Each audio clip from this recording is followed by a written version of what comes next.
ಎಲ್ಲರಿಗೂ ಯೂಟ್ಯೂಬ್ ಚಾನಲ್ಗೆ ಸ್ವಾಗತ. ಈ ಒಂದು ವಿಡಿಯೋದಲ್ಲಿ ನಾವು 10ನೇ ತರಗತಿ ಪ್ರಥಮ ಭಾಷೆ ಕನ್ನಡ ಪಠ್ಯಪೂರಕ ಅಧ್ಯಯನ 6 ಶುಕನಾಸನ ಉಪದೇಶ ಈ ಪಾಠದ ಪ್ರಶ್ನೋತ್ತರಗಳನ್ನು ನೋಡೋಣ. ಕೊಟ್ಟಿರುವ ಪ್ರಶ್ನೆಗಳಿಗೆ ಉತ್ತರಿಸಿ. ಮೊದಲನೆಯ ಪ್ರಶ್ನೆ, ಯಾರಿಗೆ ಗುರುವಾಣಿ ಹೊರೆ ಎನಿಸುತ್ತದೆ?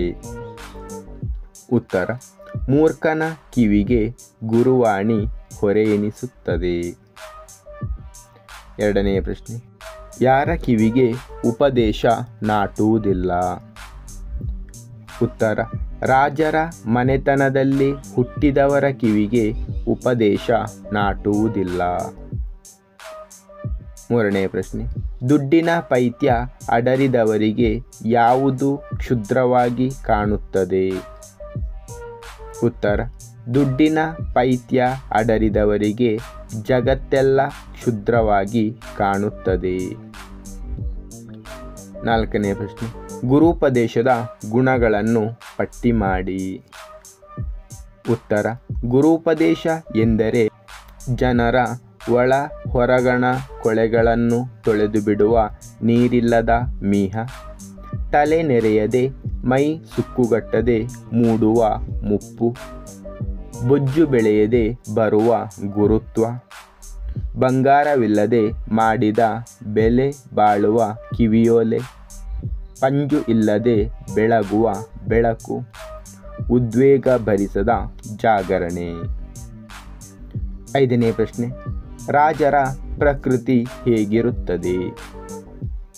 ಉತ್ತರ, ರಾಜರ ಪ್ರಕೃತಿ ಅಹಂಕಾರದ ದಾಹಧ್ವಜ ತಲೆಗಡರಿ ಅವರ ಬಗೆಯಲ್ಲಿ ಕತ್ತಲು ತುಂಬಿರುತ್ತದೆ.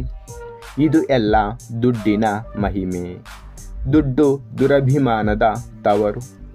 ದುಡ್ಡಿನ ಪೈತ್ಯ ಅಡರಿದವರಿಗೆ ಜಗತ್ತೆಲ್ಲ ಕ್ಷುದ್ರವಾಗಿ ಕಾಣುತ್ತದೆ. ರಾಜ್ಯ ಎನ್ನುವುದು ಒಂದು ವಿಷ. ಅದರ ಅಧಿಕಾರದ ಸೋಂಕು ತಾಗಿದವರಿಗೆಲ್ಲ ಬುದ್ಧಿ ಮಂಕಾಗಿ ಬಿಡುತ್ತದೆ. ಆರನೆಯ ಪ್ರಶ್ನೆ, ಗುರುಪದೇಶವು ಯಾರಿಗೆ ಮೆಚ್ಚುಗೆಯಾಗುವುದಿಲ್ಲ? ಉತ್ತರ, ರಾಜರ ಮನೆತನದಲ್ಲಿ ಹುಟ್ಟಿದರೆ ಸಾಕು, ಅಹಂಕಾರದಿಂದ ಅವರ ಕಿವಿ ಕಿವುಡಾಗಿ ಬಿಡುತ್ತದೆ. ಎಂತಹ ಉಪದೇಶವು ಅವರ ಕಿವಿಗೆ ನಾಟುವುದಿಲ್ಲ. ಯಾರದೋ ದಾಕ್ಷಿಣ್ಯಕ್ಕೆ ಉಪದೇಶವನ್ನು ಆಲಿಸಿದರೂ ಅವರ ಮೋರೆಯಲ್ಲಿ ಅನಾದರವಿರುತ್ತದೆ. ಆನೆಯಂತೆ ಅರೆ ಮುಚ್ಚಿದ ಕಣ್ಣಲ್ಲಿ ತನಗೆ ಉಪದೇಶಿಸಬೇಕಾದ್ದು ಏನೂ ಉಳಿದಿಲ್ಲ ಎನ್ನುವಂಥ ಭಾವ.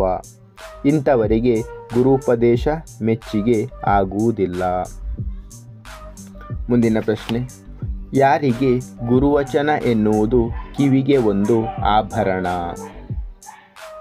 ಉತ್ತರ, ಸಜ್ಜನರಿಗೆ ಗುರುವಚನ ಎನ್ನುವುದು ಕಿವಿಗೆ ಒಂದು ಆಭರಣ. ಮುಂದಿನ ಪ್ರಶ್ನೆ, ಹಿತವಚನವು ಮನಸ್ಸಿನ ಕೊಳೆಯನ್ನು ಹೇಗೆ ತೊಳೆಯುತ್ತದೆ?